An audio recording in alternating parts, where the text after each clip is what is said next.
नमस्कार, welcome to CS professional YouTube channel. Friend, अगर आप सीएस एग्जीक्यूटिव के स्टूडेंट हैं और सीएस एग्जीक्यूटिव मॉड्यूल 2 पढ़ रहे हैं तो उसमें मॉड्यूल 2 में paper 5 corporate and management accounting है। तो पेपर 5 से रिलेटेड कुछ मोस्ट इम्पोर्टेंट टॉपिक इस चैनल पर डिस्कस करने वाला हूँ।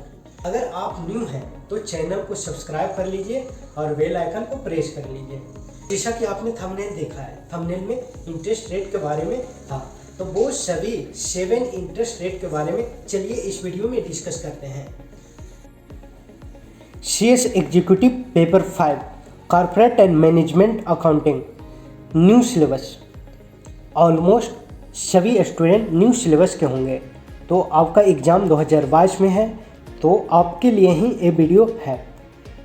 तो स्टार्ट करते हैं। देखिए, ये सभी इंटरेस्ट रेट आपको याद होना चाहिए, क्योंकि इससे डायरेक्ट क्वेश्चन पूछा जाएगा कि कॉल्स इन एरियर पर कितना इंटरेस्ट रेट है, कॉल्स इन एडवांस पे कितना इंटरेस्ट रेट है, share payment of commission on share पर कितना कमीशन पेमेंट किया जाएगा, डिवेंचर के केस में कितने % कमीशन पेमेंट की जाएगी, मिनिमम एप्लीकेशन मनी कितना % रिसीव होनी चाहिए अंडर सेक्शन 139 के तहत, मिनिमम एप्लीकेशन मनी पेड यहाँ पर रिसीव है 0.5 रिसीव एंड 0.6 पेड, कितना % पेड किया जाएगा, सेबी रेगुलेशन क्या बोलता है देखते हैं, and 0.7 minimum subscription receive as per SEBI regulation कितना % होनी चाहिए।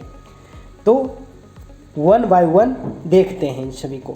फर्स्ट ऑफ ऑल देखते हैं कि interest rate calls in arrear पर कितना इंटरेस्ट रेट कंपनी रिसीव करेगी। देखिए, एरियर पर कंपनी इंटरेस्ट रेट रिसीव करती है, ठीक है, तो 10% पर एनम, एरियर पर 10% per annum company interest rate receive करेगी।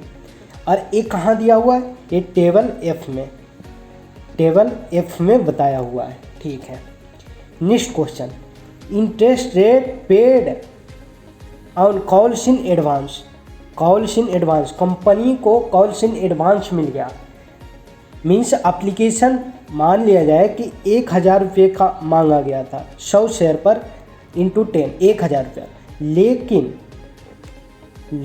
क्या हुआ कि 1000 की जगह 2000 रुपया पेमेंट कर दिया गया, शेयर होल्डर के द्वारा, पब्लिक के द्वारा 2000 रुपया पेमेंट कर दिया गया।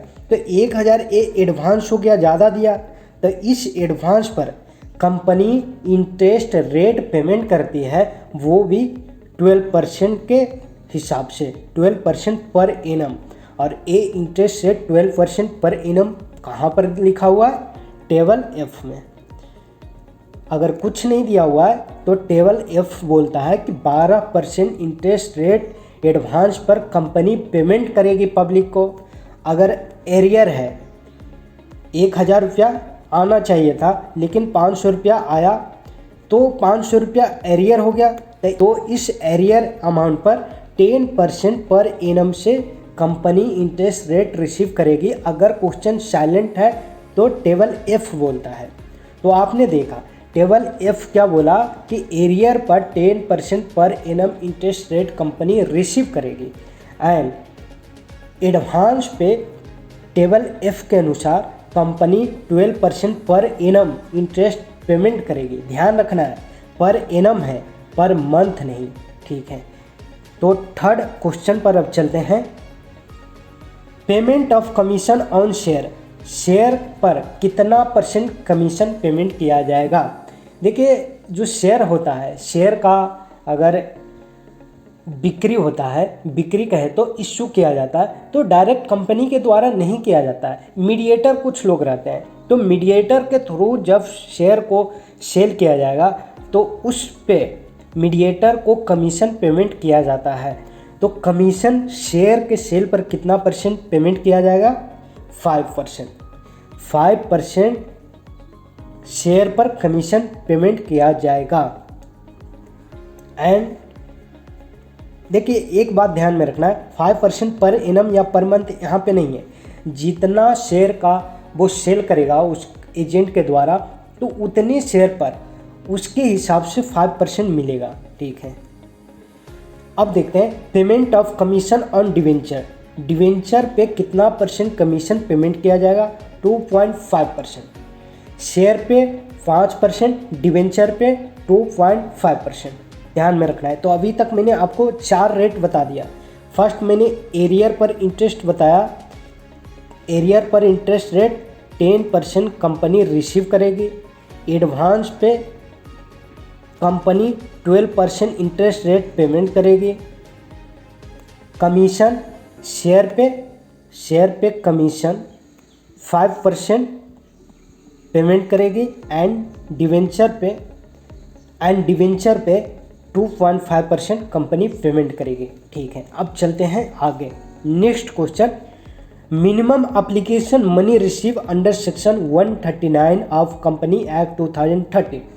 कंपनी एक्ट 2013 की सेक्शन 139 के तहत minimum application money 5% nominal value, that is face value या नॉमिनल वैल्यू का 5% रिसीव होना जरूरी है।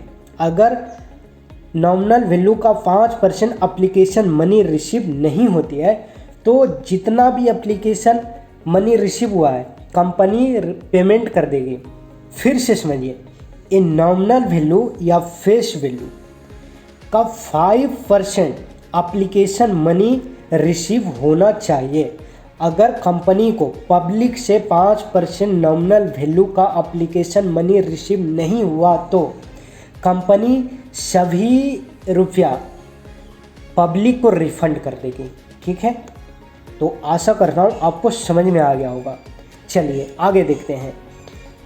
Question 6, minimum application money paid SEBI regulation कितना बोलता है? इश्यू प्राइस का कम से कम 25% एप्लीकेशन मनी पेड किया जाएगा।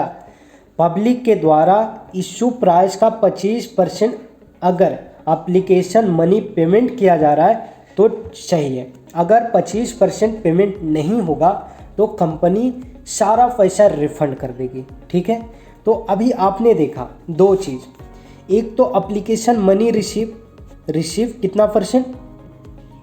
5% नॉमिनल वैल्यू या फेस वैल्यू। 5% किसका? नॉमिनल वैल्यू या face value. And minimum application money paid, ध्यान रखना है, शब्द पर ध्यान रखना है। तो पेड सेबी रेगुलेशन के हिसाब से 25% इश्यू प्राइस का। चलिए, and 7.7 minimum subscription receive SEBI regulation क्या बोलता है कि मिनिमम सब्सक्रिप्शन, यहाँ पर सब्सक्रिप्शन है। प्रीवियस आपने 2 पॉइंट देखा, application money receive, application money payment था। यहाँ पे मिनिमम एप्लीकेशन नहीं, मिनिमम सब्सक्रिप्शन रिसीव की बात है। तो minimum subscription receive SEBI regulation के हिसाब से जो भी इशू रहेगा, इशू का 90% सब्सक्रिप्शन रिसीव होना चाहिए। अगर इशू का 90% सब्सक्रिप्शन रिसीव नहीं होगा तो कंपनी सभी पैसा रिफंड कर देगी। होप सो आपको समझ में आ गया होगा। तो चलिए एक बार देख लेते हैं कि कौन कौन सी पॉइंट हमने देखे हैं। 7 पॉइंट हमने देखे हैं, वो 7 पॉइंट फिर से एक बार शॉर्ट में रिकैप कर लेते हैं। देखिए, first, interest receive on calls in arrear 10% per annum. Second, interest paid on calls in advance 12% per annum. Third, payment of commission on share 5%। Payment of commission on debenture 2.5%। Fifth, minimum application money receive section 139 के तहत nominal value या face value का 5%। Point 6, minimum application money paid SEBI regulation के हिसाब से issue price का 25%। And point 7, minimum subscription receive SEBI regulation के हिसाब से इश्यू का 90%। होप सो आपको समझ में आ गया होगा। तो आप इसका स्क्रीनशॉट ले सकते हैं। इसका स्क्रीनशॉट ले लीजिए, इरेज कर देता हूँ। चलिए, इसका स्क्रीनशॉट ले लीजिए। आशा करता हूँ आप स्क्रीनशॉट ले चुके होंगे। तो आशा करता हूँ कि आपको इस वीडियो में मज़ा आया होगा। इसी तरह का वीडियो देखने के लिए इस चैनल को सब्सक्राइब कीजिए, क्योंकि आने वाले वीडियो में मैं फोर फीचर से रिलेटेड टॉपिक को कवर करूँगा। फोर फीचर में बहुत प्रॉब्लम आता है। मैं प्रैक्टिकल क्वेश्चन के हिसाब से, प्रैक्टिकल क्वेश्चन विथ थ्योरी आपको इस तरीके से समझा दूंगा कि कभी ज़िंदगी में भूलोगे नहीं, यकीन मानो। तो इस वीडियो में इतना ही। आशा करता हूँ आपको A7 रेट ऑफ इंटरेस्ट समझ में आ गया होगा। तो इस वीडियो में इतना ही। अगर चैनल पर आप न्यू हैं तो सब्सक्राइब कर लीजिए, क्योंकि कॉर्पोरेट एंड मैनेजमेंट अकाउंटिंग से रिलेटेड बहुत सारे कंटेंट इस चैनल पर अपलोड करने वाला हूँ। तो चैनल को सब्सक्राइब कर लीजिए और अपने दोस्तों के साथ शेयर भी कीजिए। तो आज के लिए इतना ही। Thank you so much. Bye bye, take care. जय हिंद, जय भारत।